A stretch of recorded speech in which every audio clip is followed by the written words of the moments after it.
Entramos en ese remanso cultural que nos trae Emilia Vie cada martes. Emilia, ¿cómo estás? Aquí os traigo la paz, como dices tú, pero no, bien, bien. Aquí con ganas de contar cositas, ya que últimamente las semanas están siendo muy movidas y me gusta compartirlo con los oyentes para que sepan las novedades y lo que se cuece en la literatura nacional e internacional. Bien, hoy nos traes dos entrevistas, una en directo y otra que grabaste el pasado viernes. El jueves, sí. El jueves estuvimos con Kiko Amat, que es un personaje encantador realmente. Que fuiste a verlo a Santa Cruz y le grabaste allí. Exactamente, pero bueno, vamos a hablar de eso. No adelantemos después. No adelantemos, pero sí agradecer desde aquí muchísimo a Troquel, a su distribuidor, que es el que nos hizo el contacto, el que nos invitó a entrevistarlo. Había un par de medios nada más, nos invitó a todos, así que nos llena de orgullo y satisfacción saber que somos invitados a hablar con los escritores que van viniendo aquí a la isla. Esperemos que vengan más. Animamos a los distribuidores, a las editoriales a que los traigan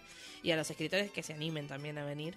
Muchos vienen por libre, así que vengan porque vale la pena, los reciben muy bien y se pegan un paseíto por las islas. Pues Kiko esperaba sol, el pobre, pero bueno. Llegó un mal día. Sí, ahí va a contar en la entrevista un poco a qué le recordó la isla, pero bueno, la pasó bien también. ¿Y el primero que nos traes, el primer escritor invitado que nos traes? El primero es un chico muy joven que vive en el mundo del arte desde muy pequeño y que ahora se lanzó a la aventura de escribir. Estuve escuchando la presentación que hizo del libro, que fue muy bonita y muy amena, sobre todo porque una parte de la presentación la hace su madre, ¿no? Y es muy bonito escuchar cómo hasta una madre se sorprende del talento de su hijo. Y yo también me sorprendí leyendo este primer libro de Darío Díaz Andreu, El lienzo de los malditos, y por eso mismo quisimos tenerlo en esta mañana aquí en el Rincón del Libro, para que compartiera con nosotros también esta experiencia literaria. Pues nada, salúdalo en antena. Buenos días, Darío. ¿Lo tenemos? Salúdalo Darío, otra vez. ¿me escuchas? Sí, buenos días. Ahora sí. Buenos días, Darío. Gracias por estar con nosotros, hombre. Gracias. Sabemos que estás un poco malito, así que no te vamos a tener mucho tiempo para que puedas descansar. Sí, pero bueno, es muscular. Bueno, pero sabemos que estás ahí, que no te deja hacer tus actividades. Eres un hombre que se dedica a las artes en general, casi renacentista, diría. Porque bailas, porque pintas, escribes, es completo. Sí, bueno, digamos, pero la vocación se puede decir que la que llevo es de escribir, más que de ninguna otra. A pesar de que te dedicaste primero a la pintura, ¿verdad? Bueno, la pintura es que es desde pequeño, eso es heredado, diría yo. Coger un lápiz y ponerme a dibujar lo que imagino, eso es desde pequeño. Bailar es lo que llevo haciendo desde hace unos... Empecé con 14 años a bailar, pues imagina. Y ya a dar clases, pues unos 9 años. Y ahora la literatura, que la tenías dentro desde siempre. De hecho, habías escrito muchos relatos antes de lanzarte a la novela. Y de golpe sales con El lienzo de los malditos en un género que está muy consolidado, que tiene referentes muy fuertes y sin embargo tú te animaste y te lanzaste a la aventura. Pues sí, el tipo de literatura que me gusta o de relatos que, como tú dices, me gustaba escribir son thriller o ese tipo de lectura. ¿Y cómo es la experiencia para alguien tan joven empezar a sentarse a escribir, a delinear una historia y después querer que se vea publicada, ¿no? Pues imagínate, para mí, yo escribía para guardar historias para mí mismo, ¿verdad? Y entonces de repente escribo una historia que me pide escribirla más veces, me pide escribirla más fuerte, se convierte, deja de ser un relato corto para empezar a convertirse en un libro porque me va pidiendo más capítulos, y voy escribiendo básicamente como me va viniendo en torno a lo que sé que quiero, pero sin una línea completamente fija. Y en este thriller que encontramos aquí, unos personajes bastante particulares, ¿no? Y aparte en un ambiente, digamos que casi extraño, no se desarrolla en España, sino que se desarrolla fuera, en Estados Unidos, y tiene personajes con nombres, digamos, que no nos son tan reales para nosotros. Pero, ¿qué es lo que tiene de ti este libro en particular? Pues, bueno, la verdad es que una de las veces que estuve hablando con mi editora me dijo, Darío, una de las cosas que haces bien, una de las cosas que tienes cuando escribes es lo sentimental, ¿no? El transmitir esos personajes. Yo supongo que esa es la parte que está de mí. además del libro, claro, la historia, esa es la parte de mí. Cada personaje se siente de una forma y hasta tal punto más fuerte o menos fuerte. ¿Y quiénes son los autores quizás que a ti más te han influenciado para que te decidas por este género y los que te fueron enseñando un poco a querer meterte en este mundo? Pues es muy curioso porque se puede decir que me han tocado de aquí a allá. Por ejemplo, para mí el que más me ha influenciado es Carlos Ruiz Zafón, que tiene también esa forma de escribir novela oscura. La forma de Ken Follett también de hacerte llegar al personaje, de sufrirlo, de odiarlo, de convivir con ellos, ¿no? El humor ácido a lo mejor de gente como Tom Sharp, ¿sabes? Ese tipo de lecturas son las que a mí más me han marcado. Uh-huh. Darío, tu novela, El lienzo de los malditos, es una novela de género negro, de género policíaco, suspense, ¿verdad? Juntas dos argumentos, ¿no? Juntas dos tramas, la de el suicida y su amigo, y luego la del inspector de policía que investiga una serie de asesinatos y que tiene que ver con la trama principal, que es la de los dos jóvenes protagonistas de la novela que, bueno, han estado en un psiquiátrico y se conocen de aquellos tiempos y tal, ¿no? Efectivamente. Bien, y luego cómo montas la trama, cómo interrelacionas, en fin, cómo haces la mecánica de la escritura para convertirlo ya en una novela de género. Pues yo básicamente lo que buscaba era que todos se unieran un punto. A mí hubo una película en concreto que me marcó a la hora de cómo a veces he escrito el libro y que utilizaba, digamos, una técnica que yo quería poner al tanto escribiendo, que era tanto la de flashback como la de flash forward, que se dice, ¿no? Que la historia vaya yendo adelante y atrás y tú vayas uniendo cabos. O de repente te des cuenta de algo que sucedió y el por qué. Digamos que ese fue el punto en el que yo quería unir esas dos tramas, como dices tú, tanto la escapada de uno con su amigo, el porqué de ese suicidio y qué tienen que ver esa serie de asesinatos con esa escapada, ¿no? O sea, desfragmentando el relato, que no sea lineal, y pegando saltos y aportándole al lector más datos para que se vaya haciendo una idea de lo que ocurre, ¿no? Sí, bueno, es que a mí eso de que al final de un capítulo me dejen con la boca, ¿sabes?, abierta, esperando más, es el tipo de lectura que me gusta. Yo me la voy a jugar porque hablaste de cine y digo, ¿hablamos de Sospechosos Habituales? Grandísima película. No, cuando hablas así, digo, yo la verdad es que sí me recordó un poco a la película. Kaiser Sose. Sí, no, es que es verdad, esa que cuando llegas al final y empiezas a entender cosas del principio y vas entendiendo a los personajes y personajes que te parecían que eran injustificables, de golpe empiezas a encontrarle un sentido. El tipo que cojeaba y de repente deja de cojear cuando sale de la comisaría. Sí, no, ese tipo la de estructura cosas, del ¿no? libro, ¿no? Me recordó por ahí.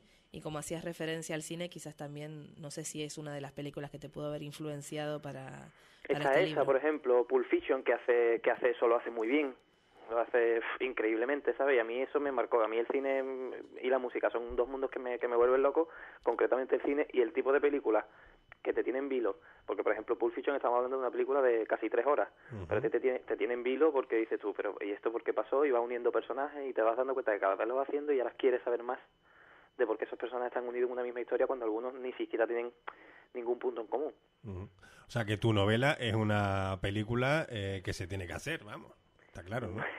La verdad es que eso me lo dijo hace tiempo mi editora y me entró un subidón que se dice que... Bueno, cuando la gente me dice, mira, lo leo y me lo imagino, para mí eso es como el piropo más grande, ¿no? Yo mi forma de escribir, la verdad es que es intentando ver cada escena como si fuera la escena de una película. Me gusta describirlo como si fueran escenas de película. Más el que hace cine de género ahora en España, corrígeme si me equivoco, me parece que es Daniel Monzón, que era crítico de la revista Fotogramas, crítico de cine muy conocido, y que se lanzó a hacer pelis así como de género.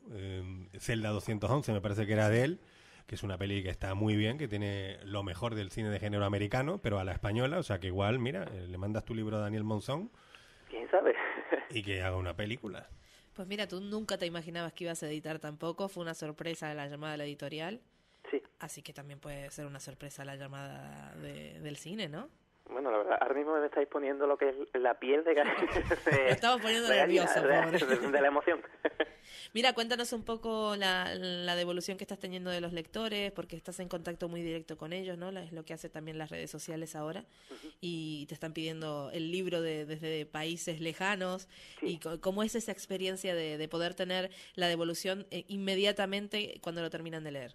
Pues te explico, o sea, en realidad yo este libro lo terminé hace realmente unos 2 años y medio y no pensaba, o sea, yo no tenía como que eran los ánimos de, bueno, a lo mejor este sirve de algo, pero ya me dio por ahí, lo mandé y resulta que gustó, además muy pronto, o sea, no me dio tiempo de mandarlo a más editoriales, lo mandé a Dauro Ediciones, ¿no? Y Dauro me contestó muy rápido.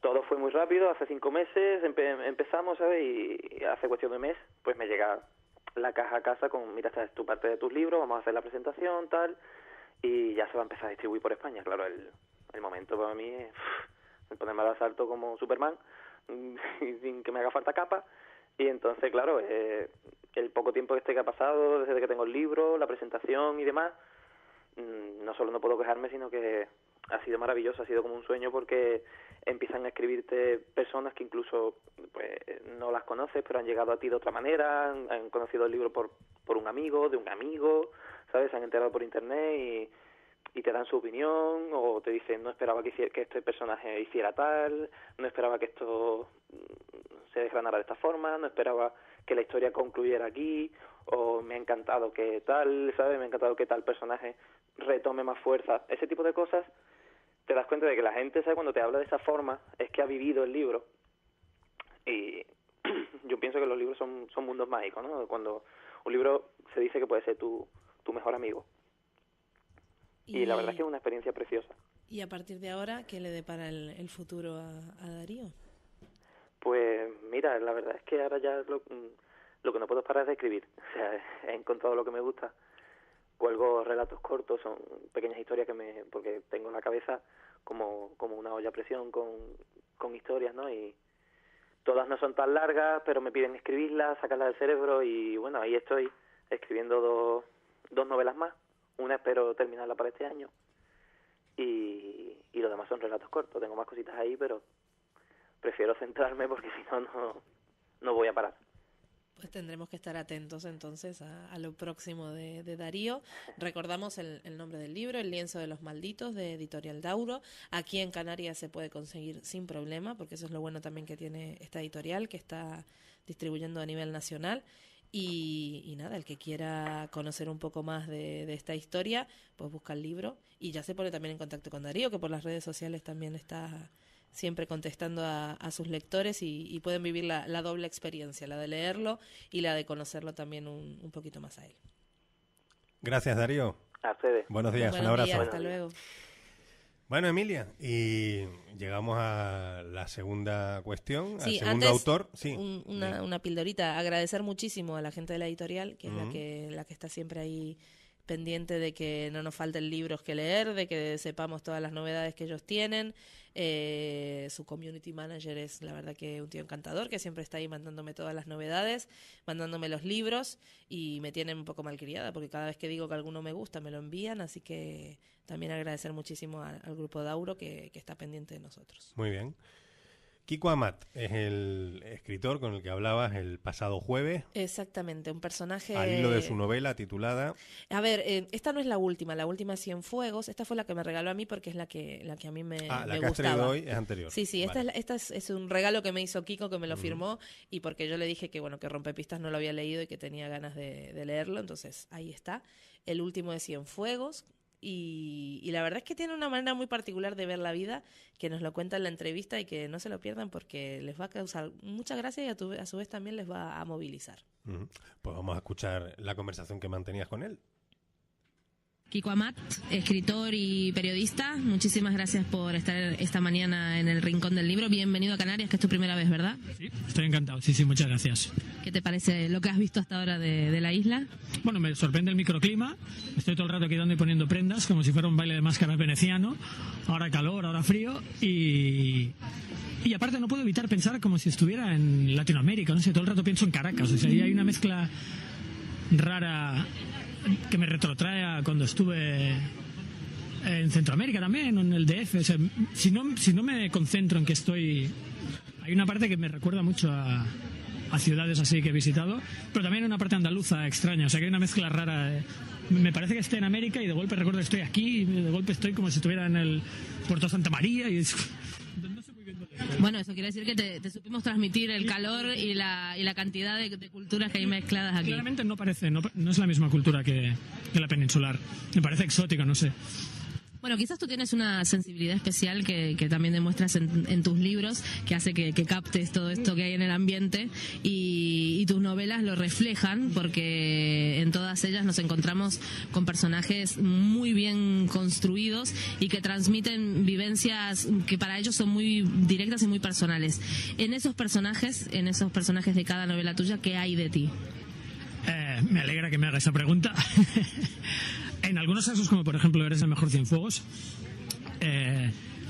no me atrevería a dar tanto por ciento, pero la premisa y la voz del personaje es eminentemente vivencial. Es decir, arranco una enorme parte de mi propia experiencia y de mis emociones. O sea, es como un poco como decía Harry Crews, que él cogía una emoción verdadera y la recubría con una telaraña con una sarta de mentiras, decía él, y eso es lo que hago yo. O sea, la emoción y algunas de las experiencias que vertebran el libro se parecen sospechosamente a mis experiencias. Lo que pasa es que evidentemente no soy un autor naturalista y me gustan las aventuras, me gustan las explosiones, me gusta el ridículo público, me gusta que hayan aventuras urbanas y que sucedan muchas cosas y que la trama sea explosiva y pasen un montón de cosas, ¿no? Así que yo también tejo una red de mentiras alrededor de esas verdades, ¿no? Pero en el fondo del libro lo que hay es una verdad. No lo he sacado de otros libros, lo he sacado de mi propia experiencia y de cosas que me han sucedido. Lo que pasa es que exagero para que sea... Bueno, para golpear más fuerte al lector y para que no pasen desapercibidas ciertas cosas, tienes que hacerlas un poco más grotescas y más esperpénticas, ¿no? Pero en el fondo la verdad que estás comunicando es la misma. Para eso utilizo también la comicidad, porque a veces la única forma de explicar algo trágico o como mínimo patético o muy triste es con el humor, ¿no? Con el humor negro, humor de cadalso, ¿no? Que le llaman los ingleses, gallows humor, ¿no? Y yo creo que mis libros están, en muchos sentidos, intentan hablar de una experiencia negra, pero en lugar de hacer el melodrama y ponerme pomposo, lo que hago es decirlo con humor, no sé, a la forma inglesa, o sea, intentando hacer reír a la vez que explico algo triste, ¿no? Llama la atención porque todo esto que hablas de humor y de contar cosas negras nos golpea muy de cerca, porque Cienfuegos hablas del 15M, hablas de la crisis, hablas de Eres, hablas de muchísimas cosas que todavía nos sangran en la herida y que tú te lo tomas con un humor muy particular. La gente que ha leído el libro, ¿qué es lo que te cuenta? ¿Cómo llevas esos temas que a tantos golpean? Yo creo... vengo de una cultura muy poco dramática. O sea, mi cultura juvenil y la cultura de mi pandilla adolescente era la típica cultura de bar de clase obrera, es decir, hacer astillas de la tragedia personal. O sea, lo que te había sucedido era solo un trampolín para luego bromear sobre ello en público y y ese tipo de confesionalidad oral de bar y tal es intentar desdramatizar lo que te sucede, ¿no? Y yo creo, y me he dado cuenta con los años, la importancia abismal que esto tiene en lo que hago. O sea, intentar explicar las cosas, y cosas a veces no particularmente holocáusticas, ni sobre genocidios, pero sí dramas personales y tragedias y rupturas y cosas que me han pasado, e intentarlas contar con el menor drama posible, o sea, desdramatizándolo y riéndome un poco, riéndome en la cara de la tragedia, ¿no? Que es lo que hace la gente, ¿verdad? O sea, la gente, si tiene un gatillazo en la cama o le acaban de despedir, lo que hace es pedirse una ronda y reírse del tema. O quizá esto también pertenece no solo a la cultura de clase obrera, sino a una cultura muy masculina, ¿no? De intentar reírte de lo que te ha pasado. Pues todas estas cosas se juntan en lo que hago. La cultura masculina, la cultura de clase obrera, y también venir de una cultura de raigambre inglesa que siempre prioriza el humor, de reír de lo que te está pasando. O sea, nada es tan serio como para no poderte reír de ello, ¿no? Aparte del Tercer Reich y dos cosas más, te puedes reír de todo, porque realmente la vida es tragicómica. O sea, las cosas ridículas que te suceden hacen reír en el fondo. También es verdad que muchas veces los lectores buscan en los libros evadirse y que no les cuenten la vida quizás tal cual, y siempre están buscando ese entorno idílico y a todos les pasan cosas maravillosas. Digamos que últimamente la edición, y también mucho en España, es como bastante pija a la hora de elegir qué historias es las que quiere contar. Sin embargo, tú quitas ese velo que hay, casi prejuicio, y te pones a hablar directamente en el mismo lenguaje que habla cualquiera que vive en cualquier barrio. Sí, bueno, por una parte es el intento de utilizar un lenguaje sencillo. Bukowski, que es uno de los tíos en los que me fijo, no tanto por temática, porque yo no hablo de moteles y prostitutas y tal, pero sí por cómo prioriza la primera persona, ¿no? y la voz personal, de la experiencia personal, ¿no? Y también por cómo priorizaba la sencillez. Bukowski decía: la sencillez es mi Dios, es a lo que hay que aspirar, a ser más sencillo, menos cosas, menos imágenes, menos metáforas, textos menos pomposos, utilizar un lenguaje y una voz lo más espartana posible, ¿no? Y en ese sentido, sí, mi lenguaje, por supuesto no puedes hablar como habla la gente en un bar, pero sí que aspiro a ser lo más sencillo posible. Y en cuanto a temática, sí que tienes razón en una parte de lo que dices, que no me da miedo contar el horror, pero también creo que hay una parte afectada de una determinada narrativa que solo cuenta el horror. Entrevisté hace poco a Steve Earle, que es un músico de country rock americano y tal, pero que también ha escrito una novela, y el tío se cagaba en Cormac McCarthy porque decía: este tío solo nos pinta lo más horrible del ser humano, y eso tampoco es, la vida no es así, o sea, a no ser que hayas nacido dentro de Mauthausen, o sea, la vida tiene partes horribles y partes luminosas, y tiene humor y tiene pena, y creo que es tan afectado y tan mentiroso pintar la negrura como pintar solo lo bonito, ¿no? Y yo lo que intento es, pese a que te decía que no soy naturalista, intento pintar las dos cosas, o sea, no le temo a un final feliz, porque también los hay, o sea, y Cienfuegos, mi última novela, se acaba bien, pero se acaba bien, exageradamente bien, se acaba como una peli de Frank Capra, o sea, se acaba ridículamente bien. Pero es que la vida a veces se acaba así de bien, no es imposible que estas cosas sucedan, ¿no? Yo de vez en cuando veo autores que al final tiene que haber una violación o algo, no, tampoco hace falta, o sea, no. Está bien escribir así, y soy fan de Hubert Selby, por ejemplo, que sí que pintaba, casi todo lo que pintaba era bastante negro, ¿no? Pero también esa era su experiencia personal, ¿no? Yo creo, intento ser el máximo de honesto en estas cosas, lo máximo de honesto posible, ¿no? Yo no podría pintar finales así, no podría pintar finales con terribles violaciones, porque no las he vivido, no, esto no es parte de mi experiencia. Mis tragedias son de otro tipo, y como te decía, también he visto en mi entorno finales no, porque aún no lo son, pero sí que he visto conclusiones a sucesos, y los he visto felices y esperanzadores, ¿no? Así que tampoco le temo a pintar un final bonito. Hablas de todo lo que te influencia a la hora de escribir, y la música es parte de tu literatura. Yo no puedo imaginarme quizás un libro tuyo sin la música. Me imagino que a la hora de escribir estás ahí con la música que va a formar parte de ese libro, pero forma parte de cada letra, de cada palabra, y esa influencia indie que tienes detrás es muy, muy fuerte en toda tu literatura.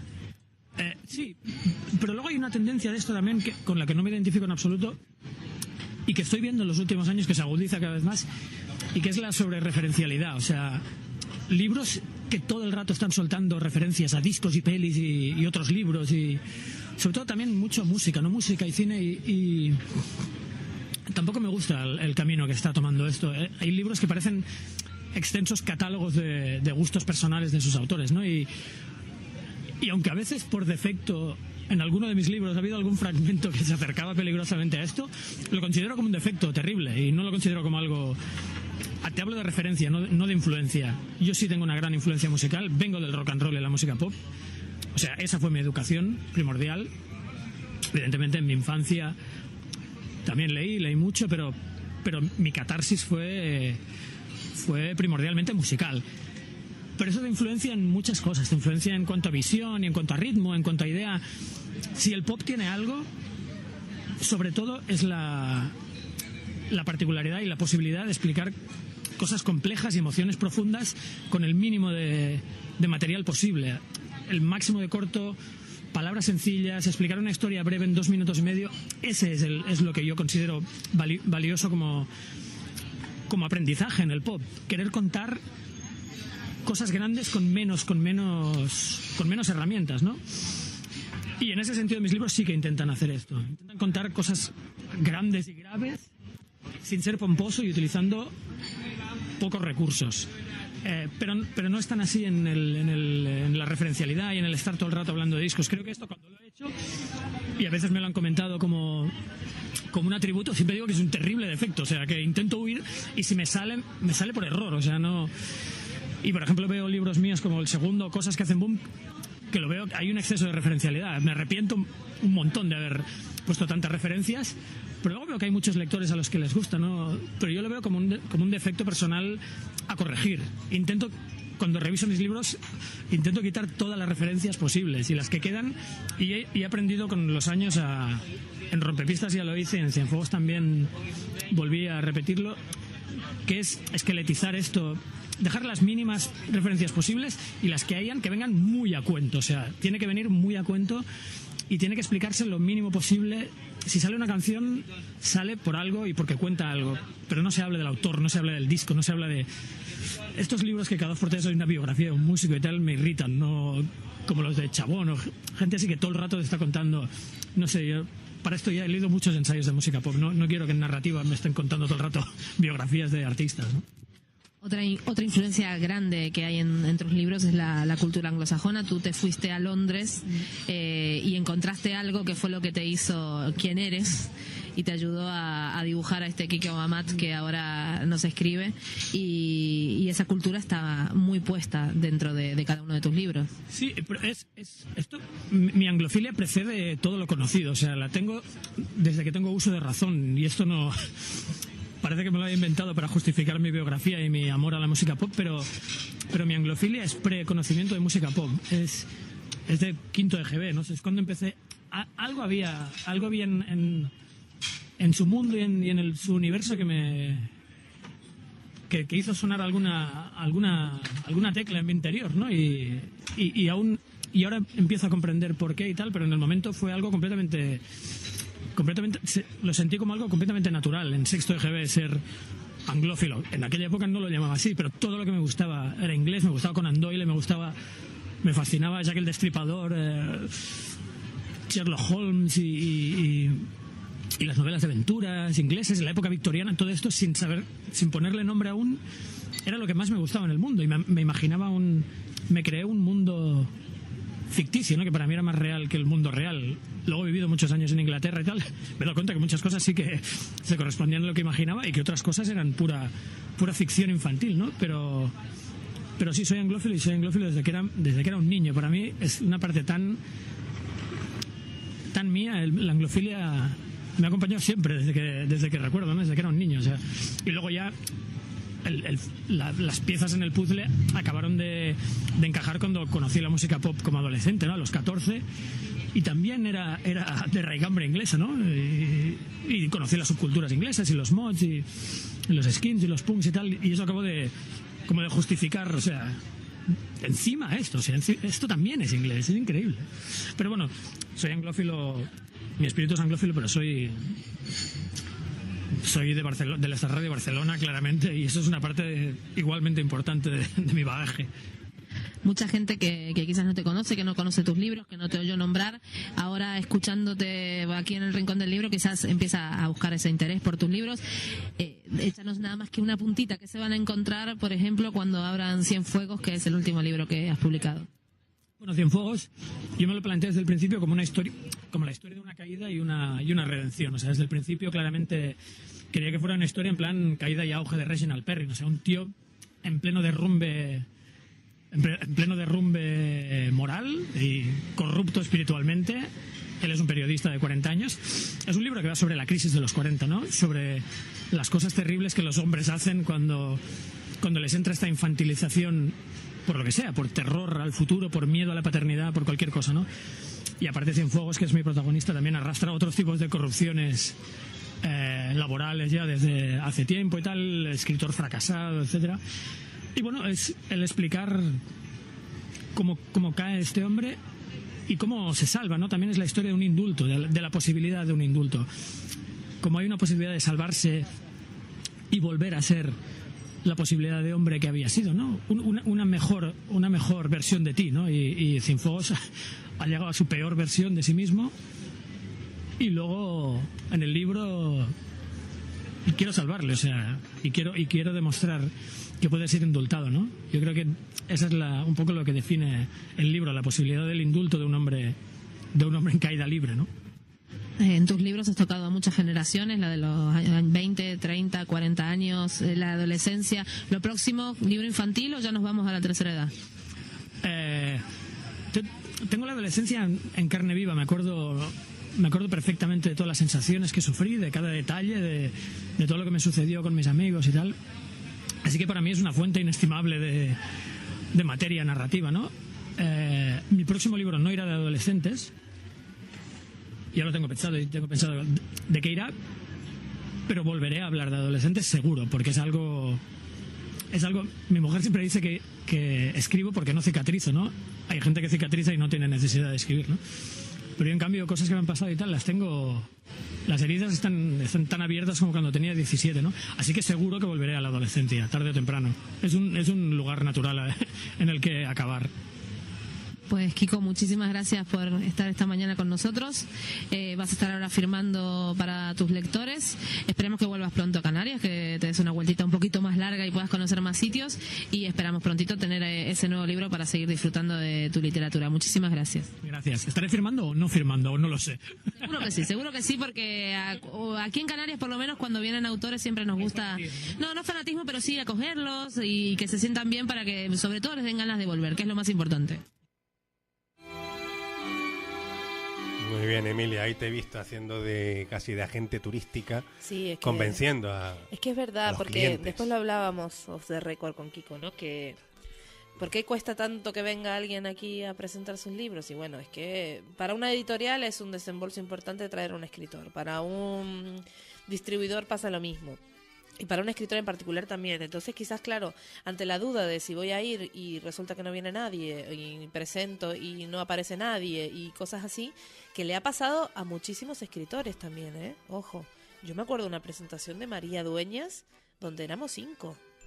Y ya era María Dueñas. Cuando vino con lo del Cuando tiempo entre vino, costuras. cuando vino con el segundo libro, o sea que ya se la Con el conocía. segundo, después sí, del... sí, Bueno, el estuvo- segundo que tenía 2. Claro, pero Claro. estuvo en Caja Canaria después de que la entrevistamos nosotros, me acuerdo, y fue una de las presentaciones, hizo 3, pero en esa presentación en particular, que era un viernes por la noche, que se supone que Que tal, ya era súper pues famosa por había el tiempo entre costuras y no había nadie. No había nadie, no se vendió un solo libro. Entonces, claro, todas esas cosas sé que tiran para atrás, porque Y no es ella lo mismo. alucinaría un poco, ¿no? Y sí, pero que no es lo mismo para un escritor estar en Península, coger el coche, hacer 2-3 horitas de coche, llegar y volver a irme y no tener que pagar alojamiento ni nada. Y muy diferente es coger un avión, llegar aquí, tener que estar por lo menos una noche mínimo para poder justificar y que te dé tiempo a todo y que te pasen esas cosas, pues lo entiendo. Pero también es verdad que no pasa con todos y que hay que animarse y que hay que venir porque en Canarias hay muchísimos lectores, muchísima gente que le gusta la literatura y que también tiene ganas de poder disfrutar de estar cerca de los autores que leen. Pues muy bien, Emilia. Una cosita más que tengo que recalcar y tengo que agradecer, que lo hablaba antes ahí con José. Hace unos meses hablábamos y comentábamos con los oyentes de que estaba en La Vera intentando empezar a formarse una orquesta de violines con los niños que están ahí en este barrio, que es uno de los más necesitados de aquí del puerto. Y de a poquito esa locura iba tomando forma, se habían recibido varias donaciones, y mal no recuerdo que en total eran 8 violines los que se habían recibido donados, los que se habían logrado comprar con rifas y con ferias que se habían hecho, y teníamos una promesa pendiente de la cual no habíamos hablado porque, bueno, hasta que no se cumpliera no queríamos decirlo, pero la concejala de Cultura de aquí del puerto nos había prometido 18 violines. Y lo quiero contar porque es muy gracioso. Cuando lo comentamos, sobre todo en el Colegio de La Vera, lo comentábamos en los padres, nadie nos creía. Dice, que te va a dar 18 violines, venga ya, eso te lo dice para ahora, para hacer el lobby y tal.